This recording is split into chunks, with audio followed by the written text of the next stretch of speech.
আমি অবাক হয়ে গিয়েছি যখন আমার ছেলের চিকিৎসা চলতেছিল সিঙ্গাপুর মাউন্ট এলিজাবেথ হসপিটালে। 7টা অপারেশন হয়েছে। আমার ছেলে কারিবুল মত, একেবারে মৃত্যুর দুয়ারে চলে গিয়েছিল।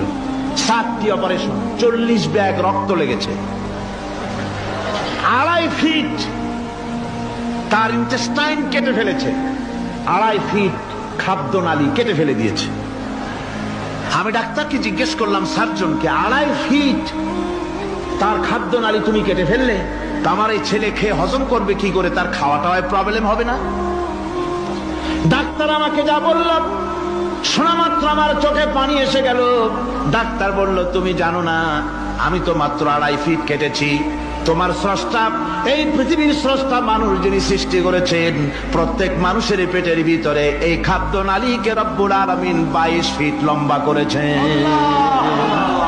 22 ফিট লম্বা আছে এটা।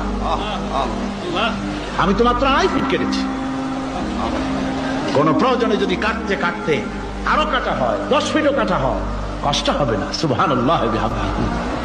ডাক্তাররা বলেছেন যে মানুষের শরীরের সবকিছু চিন্তা করে গবেষণা করে বহুত কিছু বুঝেছি, কিন্তু হাতটা এরকম পাঞ্চিং কেন করে এই জিনিস আজও পর্যন্ত আমাদের মাথায় ঢোকে নাই।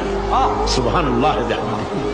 আল্লাহ পাক কি সুন্দর করে এই পাঞ্চিং এর মাধ্যমে, হাত যেভাবে করতেছে, এই পাঞ্চিং এর মাধ্যমে সমস্ত শরীরের রক্তগুলি পা থেকে শুরু করে মাথা পর্যন্ত সব ছড়িয়ে দেওয়া হচ্ছে। এভাবে এভাবে ছড়িয়ে দেওয়া হচ্ছে যাতে করে মানুষ জীবিত থাকে, শরীরের রক্ত গরম থাকে, হিম শীতল হয়ে মানুষ যেন মারা না যায়। এই জন্য আল্লাহ সুবহানাহু ওয়া তাআলা এত সুন্দর ব্যবস্থা করেছেন। এক সময় আঘাত পেয়ে অনেকগুলি রক্ত যদি পড়ে যায়, মানুষ রক্ত শূন্যতায় মরবে না, আবার খানিকটা রক্ত রিজার্ভ থাকে। আল্লাহ পাক রিজার্ভ করে রাখেন। স্পঞ্জের ভিতরে পানি থাকলে উপর থেকে টের পাওয়া যায়, ওরকম খানিকটা রক্ত আল্লাহ শরীরের ভিতরে রিজার্ভ করে গেছেন। এই জন্য বড় বড় ডাক্তাররা, বড় বড় ডাক্তার, বড় বড় বিজ্ঞানী কখনোই নাস্তিক হয় না। এইসব দৃশ্য দেখে তারা মনে করে নিশ্চয়ই একজন কেউ আছেন যিনি এগুলি তৈরি করেছেন, এগুলি এমনে এমনে হয় নাই।